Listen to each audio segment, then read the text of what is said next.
so long. Yun nga yung naging reaction ng mga kaibigan natin sa media dahil finally po nagbigay na ng kanyang opinion, ng kanyang saloobin, nagpahayag na ang ating James Reid hinggil sa mga kontrobersiyang pinagdaanan ng kanyang Careless record label simula ng makapagpiyansa, mahuli at makapagpiyansa itong CEO nilang si Jeffrey O dahil nga po sa alleged visa and work permit issues nung nakaraang July ito. Tapos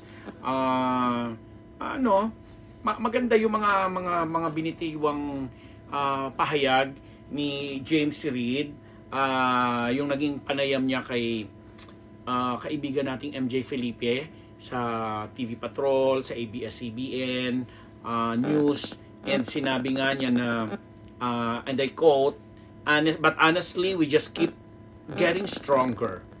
At honestly we just keep getting stronger. Na inamin niya na being the owner ng talent management, very challenging daw yung pinag-aharap nila, at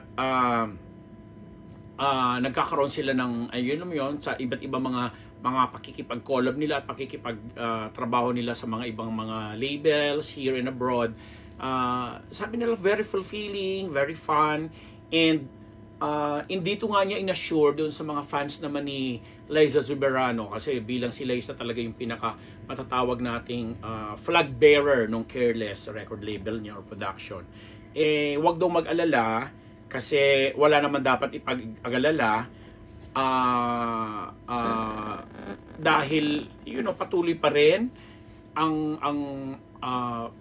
nag-iingat ako sa paggamit ng mga salita kasi baka may mga bashers naman dyan na hindi makaunawa kasi yun nga, kagaya nung tinatanong ng mga ibang kasama natin, sinasabi nila, ang tagal ng issue to, bakit ngayon lang nagsalita for the longest time, ganyan-ganyan. So eto na, nagsasalita na si James, na binigyan natin na pagkakataon. Siguro may mga bagay lang talaga sa mga issue na, alam mo yun, hindi naman lahat na pagpumutok sa media, sa social media in particular, isasagot ka na rin agad, di ba? Kasi, may mga bagay na kailangang pahinugin. Kung tama man yung word na ginamit ko, may mga bagay na alam mo yun na pinag-aaralan, pinag-iisipan, and nagkataon lang siguro na itong si James dumating yung pagkakataon na kailangan niya magsalita na nagkaroon siya ng pagkakataon na nagtitiwala siya dito sa ABS-CBN News at kay MJ Felipe, kaya sinagot niya yung mga katanungan regarding dun sa mga naging gusot at intriga, iskandalo doon sa kanilang production. At isa nga sa tinamaan dito ng sobra din ay si Liza Soberano. Kaya sabi niya, and I quote, kinu-quote ko po ito, sabi niya, when it comes to Liza, I would say she has some of the most amazing projects coming up. I think stuff that no one has seen before. O yun, diba?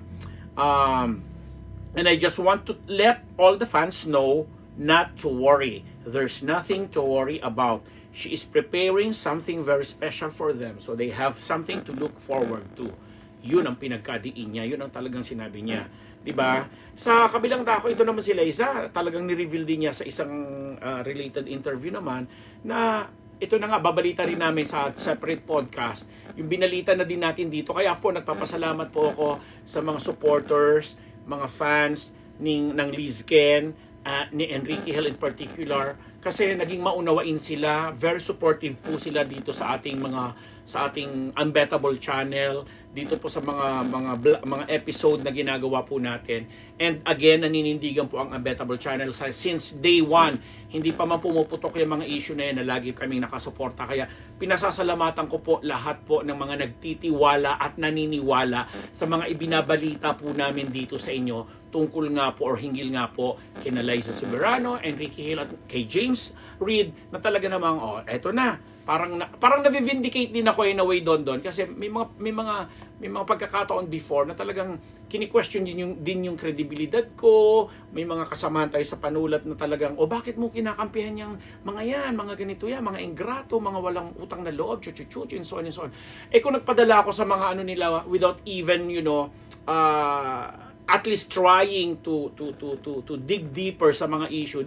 Kasi sabi ko nga, there was a time, sa gaya nung ginamit ko sa nakarang podcast, itong linyahan kong, minsan sa isang panahon, naging close din naman ako sa mga batang yan. And kahit nawala na kami ng prangkisa sa ABS-CBN, never kasing nagsinungaling sa akin yung mga yan eh. Kaya siguro ganun na rin din yung pagtitiwala ko na sabihin din at yung mga naririnig ko tungkol or laban or pabor sa kanila ay paniwalaan ko din at pinaninindigan ng Unbettable Channel yan kasi ang dami-dami ko na pong episodes, hindi lang 4-5 na mga pagbabalitang binibigay sa inyo hinggil kina Liza, kay Enrique, kay James, di ba? Marami ng pagkakataon na talagang ako sa lahat ng mga projects nila sinuportahan ko. Kaya ako natutuwa ako dito sa balitang ito na nagsalita na nga si James. At ang nakakaloka dito,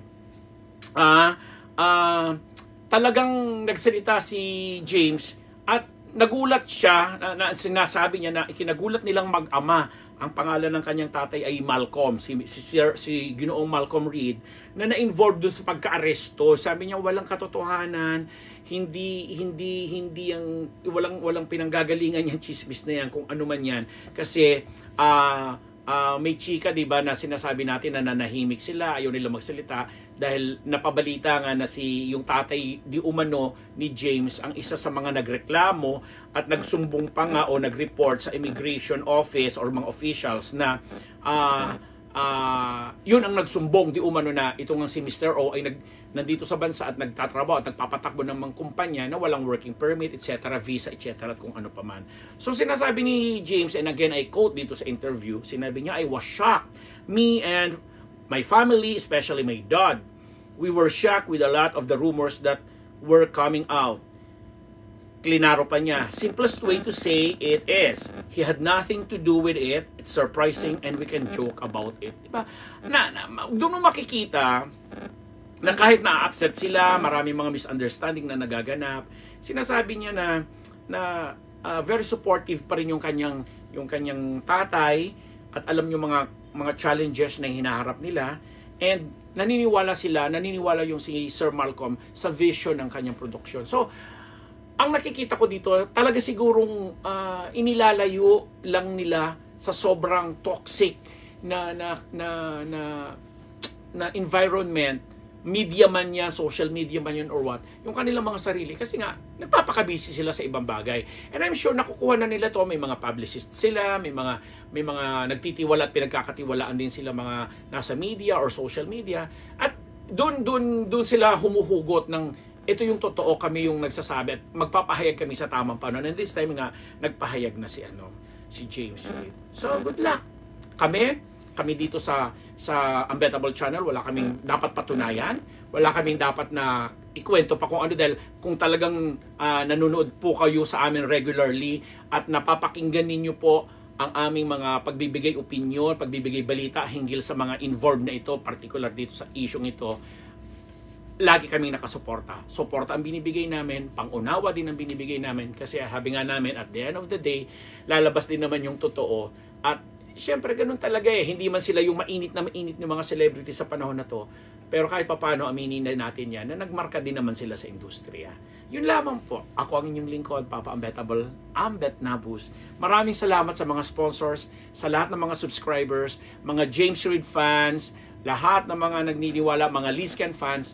Abangan nyo yung separate episode po namin tungkol naman sa Lizken. Muli. Thank you. I love you all.